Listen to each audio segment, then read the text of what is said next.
Hi there, welcome back to the YouTube channel, and we're going back to the other legend I grabbed in the draft when I drafted the like. For those of you who've been around for a while, you all know that green is by way of my favourite colour, with Genesis Wave being one of my favourite spells ever.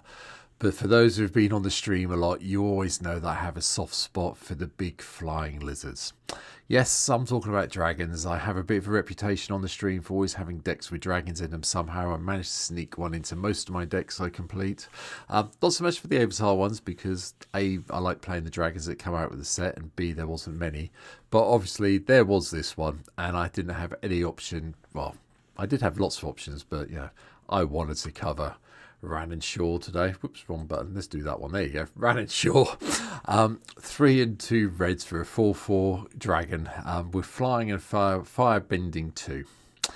But when Ran and Shaw enter, if you cast them and there are 3 or more dragons and or lesson cards in your graveyard, you get a token copy of Ran and Shaw, except it's not legendary. So basically you get the other half of the partnership.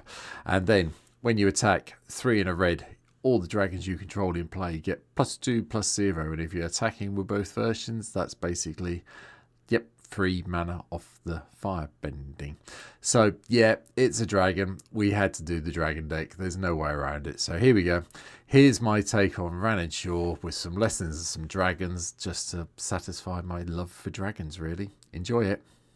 So, starting at the beginning, Fire Nation Cadets is in. This creature has Firebending 2 as long as there's a lesson in your graveyard. And when you attack, you can pay 2 to pump this creature by +1/+0. Yep, you don't want to pump this creature. You want to use the mana to pump Ran and Shaw. Dragon Lord Savant's in, just to cut down the cost of Ran and Shaw. And then a couple of dwarfs are in. Brazda, both versions of Magda, basically. The Bray is an outlaw, so we can tap this and get treasure, and then sacrifice treasures and get more dragons into play. And Magda, the Horde Master, if we sacrifice 3 treasures, we get a Scorpion Dragon with flying and haste. That's a 4/4. Yeah, but we've got to commit crimes to get treasures off this version of Magda, so it's all good fun. Sarkhan, Dragon Ascendance is in as well. That gives the treasure if we behold a dragon, and whenever a dragon you control enters, 1/1 counter on Sarkhan, and he becomes a dragon and gains flying till the end of turn. Dragon Speaking Shaman cuts the cost of our dragons down even more. Godric, Cloak Revealer is in as well. As long as 2 or non-land permanents entered the battlefield, he becomes a dragon with power and toughness 4/4 and red. Dragons you control get +1/+0 until the end turn, which is really, really good with fire breathing, just so we're clear on this, because it's a lot cheaper than doing 4 mana, because you basically give all your fire breathing, yeah, basically across the board for your dragons. Good, really good. Jengo, the Desert is in for the fire bending. We can do the exertion thing and cast a lesson if we need to. No-go, Draco Zealot, just another way of cutting our dragon costs down. And then when we attack, so if we've got 5 more dragons, we get a base power and toughness 5/5 flying Kobold Shaman. Atushi's in for the treasures and the exilings if we need to. Bornhold Dracosaur had to be here. These are my very traditional dragons, hence why I'm going through them quickly, by the way. Bonehorde Dracosaur, either we get treasures or we get dinos. That's fine. Ganax, the Astral Hunter, because I just love this card from the Battle for Baldur's Gate set. And, you know, we like having dragons enter and give us treasures. From there, Goldlust Triad comes in, one of my new favourite red dragons from Dragonstorm Tarkir Dragonstorm, sorry. The Myriad, deal combat damage, get treasures. Goldspan Dragon, make those treasures even better. Scourge of Valkus is in as well, do the whole damage when another dragon enters under our control. And Terror of the Peaks, yeah, well, we all know what this does. Creature comes into play, we do damage to any target equal to its power when the Terror's here. Twin Flame Tyrants in as well to basically double up on our damage we deal with our permanents. Wrathful Red Dragon. Whenever a dragon you control is dealt damage, if it's dealt damage, it deals that much damage to any target that isn't a dragon. Have you seen what happens when you have Wrathful Red Dragon in play? A whole load of dragons and someone forgets about this and casts Blasphemous Act. There's a lot of interesting messages go in the game chat on MTG. Let's put it that way. Anyway, yeah, it's good. Scourge of the Throne, just do the whole dethrone bit and the additional combat step. Storm Scale Sinian, because we should be able to get a little bit of storm value and pump this up and get a couple of copies so we can pump our dragons up. And Utavari, Hellkite. Yeah, whenever a dragon you control attacks, we get to do the whole dragon creature interplay. I did try and keep the dragons a bit more minimal. I could have gone a lot heavier on them, but yeah, I think I've got enough. Sorceries wise, well, we've got Devastating Onslaught in because at the end of the day, I wanted to try this out in a dragon deck, and this seemed like a good one to try it out in. Create X token copies that a target artifact or creature you control. They gain haste until the end of turn. And then sacrifice them. Okay. Aang's Journey is the first one of the lessons to help us get running short. So we get both versions of it. So we go and find our basic mountain. Environmental Sciences, land, life. You saw some of, you've seen a lot of these now, in lesson based decks. The demonstration as well for the removal. Price of Freedom's in, basically because we can take out an artifact or land that's annoying us, which is quite often in the dragon decks a problem.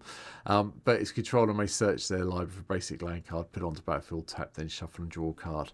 What I will say is one thing I have worked out is I can actually target my own treasures and go and get a land that way and a card draw. So, yay.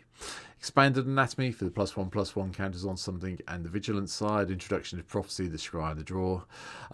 We have gone a bit heavy. We have gone to bracket 3 on this one, if I remember correctly, because of something like Jessica's Will. I did just check, it is bracket 3. Yeah, I want the extra mana. I want to exile cards from top of my library and play them. Start from scratch, just take out those annoying artifacts again. Illuminate History to discard any number of cards, then draw that many cards. And as long as there are 7 more cards in our graveyard, we get 3/2 red-white spirit creature token. Yeah, whatever. Introduction to Annihilation, just take out that annoying permanent. Mana Geyser to give us all that extra mana we may need at some stage. Because don't forget, although you can use, ideally you want to use Ren and Shaw's ability during combat to use the firebending side of it. If you need to, you can just get a whole load of mana and pump it before combat starts. Go for it with Mana Geyser. And then, because I want another lesson, Mascot Expeditions in again for the, I don't know, 100th time. You're probably fed up seeing this card by now, but it's still a good lesson card once you get 7 mana because of what it gives you. A 2/1 with Flyer, a 3/2 Spirit, and a 4/4 blue-red elemental creature token. 7 mana for a lot of power on the board is not the end of the world, trust me. Instance, Burst Lightning, Firebending Technique, another one of the lessons, which is the shock at creatures. Combustion Technique to do the whole 2 plus the equal number of lesson cards in our graveyard target creature, and then hopefully exile it. First Day of Class is probably a lot more powerful in this deck than it seems to be. Smash to Smithereens to take out those annoying artifacts. Chaos Warp to get rid of the thing that is annoying us and hope they don't get anything any more annoying. Enthusiastic Study just for the +3/+1 and Trample, because some of our dragons don't have Trample, which is a bit annoying. How to start riots in the game, because like I said, this is a really good combat trick. I'm probably going to play this a fair bit, I'll be honest. Given a creature menace and pumping all our creatures up by +2/+0 for 3 mana is pretty good in most decks. Soothing Song for the ramp, Solistic Revelations again. Exile cards from top of our library until we exile a non-land card. You may cast that card without paying its mana cost if its mana value is less than the number of mana we control. And if you don't cast it this way, you get to put it in your hand. That's fine. Then we get to flashback it for 7. I like this, it's fun. Valakut's Awakening is in, just to give us an extra land if we need it, and then put any number of cards from our hand on the bottom of our library, and then draw that many cards +1. So some nice sort of like, maybe we've got a whole handful of lands in this card, and we can do it that way. And obviously if we need it, we can always play it as the Stoneforge. And Zuku's Exile as well. 5 mana, exile target artifact or creature, and give someone a clue token. Yep, I'm quite happy with that. That's fine. The other thing that takes us into bracket 3 is Chrome Moxes in the deck, and then we have got quite a few Moxes. We've got Mox Amber because we do have legendary creatures obviously, and we've got Mox Jasper because we do have dragons quite obviously, and then Mox Tantalite just to suspend and do it that way. More ramp with Soul Ring, Arcane Signet, Fire Diamond. The Orb of Dragonkind is pretty good fun, to be honest. Yeah, it ramps us a little bit, but it's here and it's fun. And if we need to, we can pay the one and sacrifice it off to look at the top 7 cards of our library, find a dragon, put it in our hand. So that's why it's really here. Ruby Medallion and the Fire Crystal, well, haste and cost reduction. Dragonstorm Globe. If you do not play Dragonstorm Globe in any of your dragon decks, please, please, please think about doing so. I'm not going to actually say it to my head because that's rude and inappropriate, but this is just great. Each dragon you control enters with an additional +1/+1 counter on it. And I'll say it now, it works on token dragons. So get one, put it in your dragon decks, everybody, please. We're mono, so final artifact, Throne of Eldraine is in as well. From there, we have the enchantments, and I had some fun. Obviously, Dragon Tempest in. We're in a dragon deck. We want to make sure our dragons have haste when they come into play and they deal some damage when they come in. Crucible of Fire pumps up all our dragons quite nicely at 4 mana. Loot Dispute comes in as well. Again, a little bit of fun, but when it enters, you take the initiative and then create a treasure token. Hopefully, you'll keep the initiative and keep going through, and then eventually complete your dungeon and get your 5/5 dragon token. Yeah. Uncivil Unrest, give all our creatures riot, so +1/+1 counters or haste, depending on what we need. And then if a creature you control with a +1/+1 counter on it would deal damage to a permanent or player, it deals double that damage instead. Yeah, giving them all riots really good. And then I had some fun.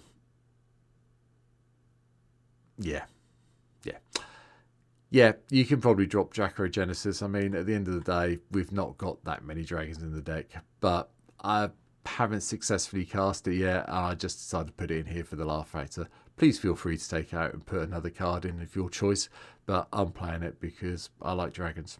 That's fine. Yeah, end of. Also, does get around the wonderfulness from here. Well, makes it a lot cheaper anyway when they've died off. Anyway, lands. 19 mountains. Morocco. I will point out we've got where is it? Lost it now. Brain's gone dead. Yep. What am I looking for? Nixos? No.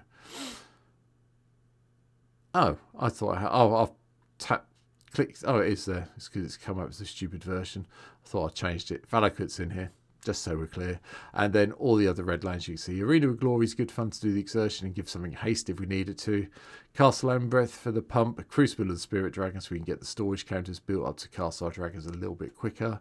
Fable Passage for the going and finding our mountains, obviously. Forgotten Cave for a little bit of card draw of cycling. Hidden Volcano, because who doesn't like doing the discovery bit occasionally. Lotus Field just helps us ramp. Yes, we have to sacrifice 2 lands, but it does give us 3 mana and it's hexproof. So unless someone's got some way of sort of like getting around hexproof from our lands, we're okay. Maestro Theatre, go and find a mountain, gain alive. Morocco for the card draw. Mirrored Landscape to go and find 2 of our mountains. Nixos because we're in mono, so it's here. Reliquary Tower to make sure we don't have to discard anything. More ways of searching out mountains. Rockface Village because we can cast this for creature spells only for the red mana, or add some colours if we need to, so double duty, not the end of the world. Sokazan, so we can go and get the spirit tokens if we desperately need some blockers. And Temple of the False God because, yeah, we need the mana to make sure Ran and Shaw are here. And that's it. That is my take on the dragon from Avatar. I'm really quite, dragon decks are always fun. A little bit high bracket just because of 2 cards. I'm not sure, I think personally I'm not going to get involved in the brackets discussion. If you want to hear me talk about brackets, feel free to come and jump in the stream at some stage, and we often get around to talking about them in the stream. There's a link to Twitch down below. Come give me a follow over there. And that wraps up this week. We'll be back next week with some more Avatar side of things. I don't think there's any extra cards being added to MTGO, so I am thinking about the next video. So next week there should be a 5th video. It may be coming out tomorrow if I get the chance to record it this week. We'll see. But for now, thanks for watching. Hit the like button, hit the share button, hit the subscribe button. Leave a comment. I read and respond to all of them. And I'll be back very soon with another video. So for now, take care. Have a great time. See you soon. Bye.